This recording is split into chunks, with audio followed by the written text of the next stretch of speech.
for people to kind of see there, this is a list of those 40 airports across the country that have been impacted by the reduction of air traffic by the FAA. And you can see right there in our particular region, for Hampton Roads, we would be impacted by, Reagan National Airport, also with the Charlotte International Airport down there that has been impacted, and also the other airports right there in that East Coast region. And so they are all experiencing some type of delays. Let's see if we can pull back up on Scan PC real quick, because I want to see a actual number here as we look at it. Again, the actual number of cancellations so far just today is 1,658. That's cancellations coming into or out of or within the U.S. at this point. And so a lot of people are probably scrambling to figure out what they're going to do. If we look at yesterday's, I'm going to pull that up really quickly here. I know that was several thousand that were impacted. It will not change at the moment. But again, you get the drift of the situation. A lot of people are impacted today. There we go. 1,658 cancellations. Oh, we got timed out on this. That's okay. But that is something that is impacting just a lot of travelers. And I know we actually have an expert who's going to be joining us here. And Naya, I'll go ahead and let you see if we can pull Holly up here, and I'll talk a little bit more as we try to get her settled in. But many of you are probably wondering, as we were just talking about it, what do you do, right? What do you do if you have plans to travel to see family this Thanksgiving? What do you do if you're trying to even think further ahead and you're just a little anxious about what the impacts could be for you? Again, we did get news overnight that Senate lawmakers have taken a huge step towards getting the government funded. But we're also, again, hearing from the transportation secretary that just because things are funded right away does not mean that everything at your airport is going to go back to normal immediately. It could take a little bit of time for them to get things back on schedule, especially when you're talking about those workers still not being paid. Okay. And so when you take that all into consideration, the government shutdown is one timeline. When things really go back to normal, when it comes to travel, that could be a different timeline, especially when we're looking at holiday travel, which we all know is crazy already. There's already a lot of issues that happen, and typically we would bring in experts to talk about holiday travel anyway, because of how enormous it can be, particularly around Thanksgiving and Christmas and the New Year. And now we add in this wrinkle of a government shutdown and a reduction of flights. Okay. And so we do have someone here to talk to us about it in case you needed a little bit of advice and you're wondering what can you do. We have Holly Dalby with Tidewater AAA, who is with us this morning to give us a little bit of insight, maybe just that tip that can help you ease your mind or at least navigate through this travel and government shutdown situation. Holly, good morning. Thank you so much for joining us. Good morning. It's nice to be here.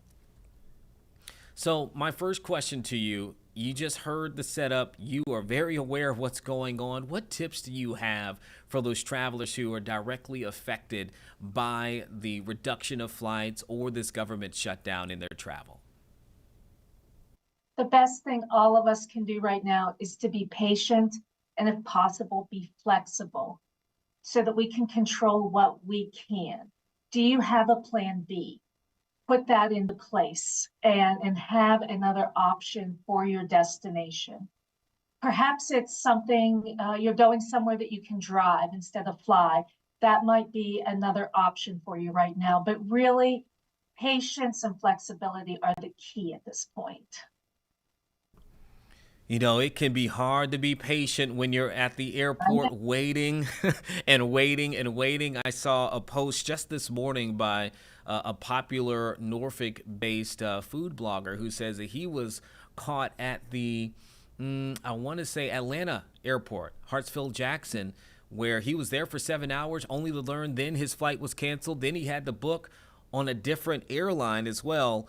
So he was just happy to be able to get back to Norfolk. But I'm sure there's a lot of people, like you said, that patience can be hard.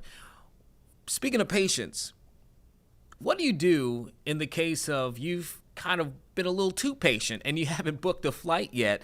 What would you tell to those people as they're looking at this situation thinking, oh my goodness, what should I do? If you don't have a flight right now, you might want to consider driving. You can always look, see if there are flights available, see how much it's going to be to fly to your destination. But what other plans can you have? Can you shift your travel a few days out into the future? Or is this someplace that you can drive to? And I'm glad that you said drive, right? Because I'm sure there are people who are going to have that thought process. You know what? I'm just going to get in the car and try to make it to my family or whatever I'm trying to do for the holidays, for those who can do that, right? Are Right. you expecting more people to hit the roads because of this? Were you already expecting more people to hit the roads? And what is AAA kind of projecting now with all of this heading into Thanksgiving? Well, our official Thanksgiving holiday travel forecast will be out in a few days, but based on what we have seen in the last year, you could expect traffic to be very heavy on the roads. So think about odd times to travel. Do you need to travel the day before Thanksgiving? Perhaps if you traveled Thanksgiving morning and got there to your destination for lunch or dinner, you would have fewer cars on the road. So, what kind of flexibility can you make if you do have to drive for Thanksgiving? Mhm. You know, I will tell you myself, usually my family, we head down to Louisiana for the Thanksgiving holiday. And that will be a tough one for me coming from Virginia to go down. But I know there are people who just, when it comes to the holidays, when it comes to this type of year, it's that one time where you really feel connected. And I'm sure there are going to be people who do that regardless, just to try to make that work and try to ease their anxiety. We've been talking about the news that came in overnight. It looks like lawmakers have made a big step towards reaching a deal to end this government shutdown. But we're also hearing that that doesn't necessarily mean that things will just automatically pick right back up at our local airports. So, what do you kind of expect with that? And what would you tell the travelers who are like, yes, shutdown could be over and they expect that quick turnaround? What's your thought process? And do we have any maybe historical, examples, maybe like in 2019 when something like this happened to see if how long it would take for things to get back up to normal? Well, I don't have any specific historical examples for you, but AAA recommends arriving at the airport extra early right now. And we're talking at least 2 hours before a domestic flight or 3 hours before an international flight. And that will give you extra time if there are long lines that you need to navigate. So arrive early. And then the other thing that's so critical, whether you're flying right now in the midst of everything or you're flying in a year from now, is download your airline's app and turn on notifications so that you always get the most current notifications of any delays or cancellations. That's something that we can do all the time and should when we're planning to fly. Again, we have Holly Dalby with Tidewater AAA gracing us with her presence this morning, giving some much needed tips when it comes to travel amidst this government shutdown and its impacts. Holly, any other tips that you have for any travelers who are just right now trying to make sense of everything and put their best foot forward to get to where they need to go? Staying on top of things with your airline and with the airport, staying up on their website, their social feeds, their apps. That's going to keep you informed.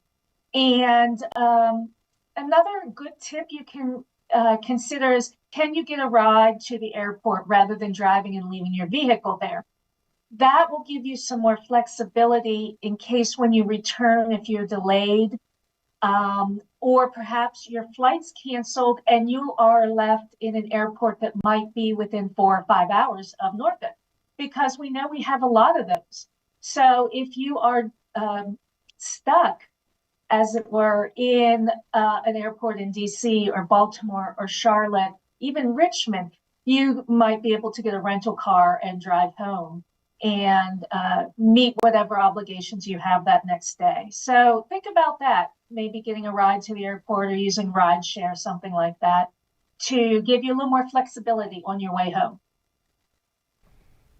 Good things for us to keep in mind. Holly, Yeah, thank you so much for getting up of with course. us and sharing those tips. And hopefully, it helps somebody out there who is trying to figure out and navigate all of this, booking their flight or they have booked their flight. Hopefully, things won't extend too much longer for travelers, particularly as we get closer to Thanksgiving, to Christmas, all of the holidays in the next month and a half. Thank you so much, Holly. We appreciate you. You have a great day. You too. Talk to you soon. So, some solid tips there for people if you are planning to book any kind of travel. Naya, anything stand out to you that you're like, you know what, I'm going to keep that in mind as I prepare to see you said around the Christmas holiday, right? Right. And it was interesting for her to mention getting a ride to the airport instead of leaving your car there, because this was actually going to be my first time I drove myself to the airport. Are you So now I'm not serious? going to do that. It Yeah. was it was going to be, it's interesting. Typically I do the opposite. Typically I ride to the airport just because I'm so last minute with almost everything when it comes to packing. I'm that guy who wakes up and packs the morning of, That's and then crazy. I head out to the airport and I park, and that way when I'm coming back I don't need to call anybody, I don't need to ask anybody. Um, but I probably would have to take her advice on this particular situation because of that.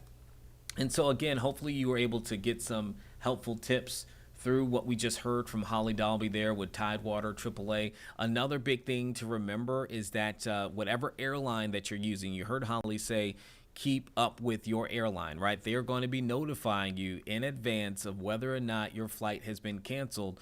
Most of the time, they're trying to get that information out to you.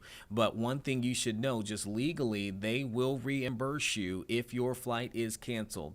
Okay, so that is on the table. That is something that they are required to do. When it comes to rebooking you, they will work to try to rebook you on another flight. That also is in there. And most of the airlines that we've seen so far, if not all of them, Delta, United, American, we went through their stuff last week. They are also going to be doing that in terms of giving you your refund, helping you to rebook without penalty, even if you take one of their basic economy fares. Those are the ones typically you buy them. You just trying to get on the plane. You just trying to get on, and it doesn't come with any guaranteed luggage or any of that. But the biggest thing of note is typically they say that you can't just change your flight.